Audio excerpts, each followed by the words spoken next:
El Ministeri de Justícia vol concentrar els jutjats en macrociutats judicials a les capitals de província.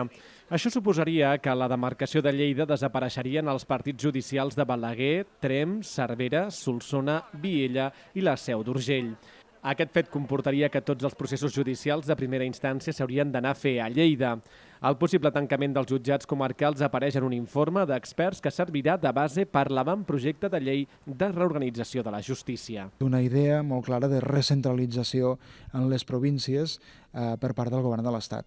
Per tant, ho rebutgem i presentem aquesta proposta en el ple perquè de la forma més àmplia possible aquest rebuig pugui ser compartit per una gran part de la ciutadania de la Seu. I per tant, per deixar clar i per peticionar al ministre de Justícia que quan faci l'avantprojecte de llei i la conseqüent llei doncs no es tingui en compte aquesta proposta de la comissió d'experts que el que diu és que els jutjats de pau o els jutjats de primera instància com el de la Seu desapareguin en benefici d'un únic jutjat a Lleida ciutat. Per aquest motiu, el grup municipal de CiU presentarà una moció en el pròxim ple de l'Ajuntament sol·licitant el manteniment del partit judicial de la Seu d'Urgell.